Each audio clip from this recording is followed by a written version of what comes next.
기도하겠습니다. 좋으신 아버지 하나님, 2021년도 마지막 달을 맞이하게 되었습니다. 주님, 이곳까지 인도해 주신 하나님께 감사드리며 이제 마지막 남은 이 한 달도 다시 한번 주님의 말씀 붙들고 하루하루 착실하게 살아감으로 이 주님 은혜 안에서 또 주님의 말씀이 뜻하신 바를 잘 바라보면서 마무리하는 이 한 달이 되게 하여 주시옵소서.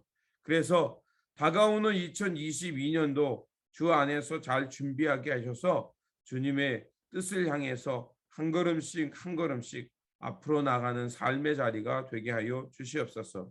우리 구주 예수 그리스도의 이름으로 기도드립니다. 아멘. 오늘 우리에게 주신 말씀은 누가복음 3장입니다. 본문 읽기는 3장 1절에서 6절입니다. 디베료 황제가 통치한 지 15해 곧 본디오 빌라도가 유대의 총독으로 헤롯이 갈릴리의 분봉왕으로 그 동생 빌립이 이두레와 드라고니 지방의 분봉왕으로 루사니아가 아빌레네의 분봉왕으로 안나스와 가야바가 대제사장으로 있을 때에 하나님의 말씀이 빈들에서 사가랴의 아들 요한에게 임하니라. 요한이 요단강 북은 각처에 와서 죄 사함을 받게 하는 회개의 세례를 전파하니 선지자 이사야의 책에 쓴 바 광야에서 외치는 자의 소리가 있어 이르되 너희는 주의 길을 준비하라. 그의 오실 길을 곧게 하라. 모든 골짜기가 메어지고 모든 산과 작은 산이 낮아지고 굽은 것이 곧아지고 험한 길이 평탄하여 질 것이요 모든 육체가 하나님의 구원하심을 보리라 함과 같으니라. 아멘. 오늘 본문 말씀은 세례자 요한의 사역을 전하는 말씀입니다. 세례자 요한은 주님의 길을 예비하는 사역을 부여받았습니다. 그는 사람들에게 주님의 길을 예비하라고 하면서 회개의 세례를 선포합니다. 원래 세례는 이방인들이 유대교에 개종할 때 받는 의식이었습니다. 그런데 세례 요한은 유대인들에게 회개의 세례를 받으라고 요구합니다. 그 이유는 유대인들이 선민의 자격을 잃어버렸고 또 죄 가운데 살고 있기 때문에 그것을 지적하는 것이었습니다. 그래서 사람들은 그러면 우리가 무엇을 해야 합니까? 라고 질문합니다.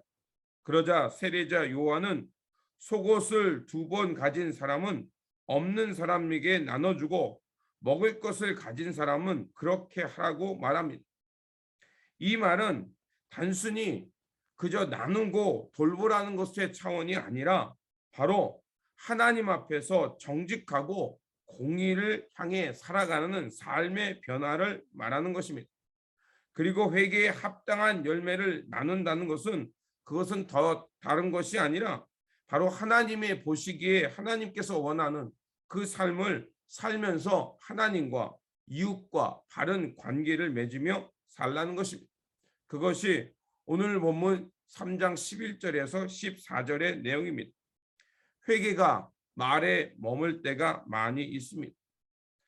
같은 잘못을 반복해서 하는 것, 또 삶의 변화가 없는 것, 그것은 우리의 연약함이기도 하지만 그 회개가 말에 머물고 있다는 그 반증이기도 한 것입니다. 세례자 요한의 말을 통해 진정한 회개가 무엇인지 알 수 있습니다. 그것은 바로 실제적인 삶의 변화입니다. 하나님께 진심 어린 회개를 했다면 바로 삶의 모습이 바뀌어야 합니다. 그 회개에 합당한 열매는 하나님 앞에서 정직하게 행하며 또 공의를 향해 살아가며 하나님과 사람들과 바른 관계를 맺으며 살아가는 모습의 변화인 것입니다.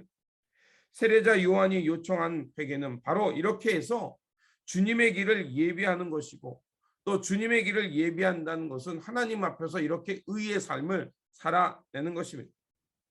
우리가 왜 회개해야 합니까? 회개, 즉 우리가 하나님 앞에 죄를 지었다는 것입니다. 죄는 하나님과 사람들 사이에 가로막는 커다란 장벽입니다. 죄의 회개, 즉 삶의 돌이킴이 없이는 하나님과 우리가 바른 관계를 맺을 수 없다는 것입니다. 세례자 요한의 그 선포와 또 주님이 받으신 세례도 모두 이것을 말하는 것입니다. 세례자 요한이 말한 세례 그리고 주님이 받은 세례는 하나님과 우리가 어떤 관계를 맺어야 하며 또 이웃들과 어떤 관계를 맺으며 살아야 하는지를 바로 보여주는 진정한 회개인 것입니다. 그러므로 오늘 우리에게 주어진 이 삶 속에서 다시 한번 주님의 길을 예비하는 이때에 우리의 삶을 점검해 보시길 바랍니다. 그래서 우리가 회개에 합당한 열매를 맺고 있는지 점검해 보아야 합니다. 이 회개에 합당한 열매를 맺음으로 하나님과 사람들과 바른 관계를 맺으며 주님의 길을 예비하며 이 날을 살아가는 저와 여러분들이 되시기를 다시 한번 주님의 이름으로 축원드립니다. 기도하겠습니다. 진리의 길로 우리를 인도하여 주시는 하나님, 오늘 세례자 요한의 외침을 듣게 하시니 감사를 드립니다. 다시 한번 이 세례자 요한의 외침을 통해서 어둠과 악행에서 돌이키게 하여 주시고 회개에 합당한 열매를 맺으면서 언제 어디서나 하나님 나라의 삶을 살게 하여 주시옵소서. 그래서 하나님과 사람들과 바른 관계를 맺으며 우리 삶에 주님의 길을 예비하는 모습이 있게 하여 주시옵소서. 우리 구주 예수 그리스도의 이름으로 기도드립니다. 아멘. 오늘 우리에게 주신 말씀 붙들고 살아가는 한 날이 되시길 바라며 다시 한번 회개에 합당한 열매를 맺으며 주님의 길을 예비하며 살아가는 한 날이 되시기를 바랍니다. 주님의 평안이 함께 하시기 바랍니다.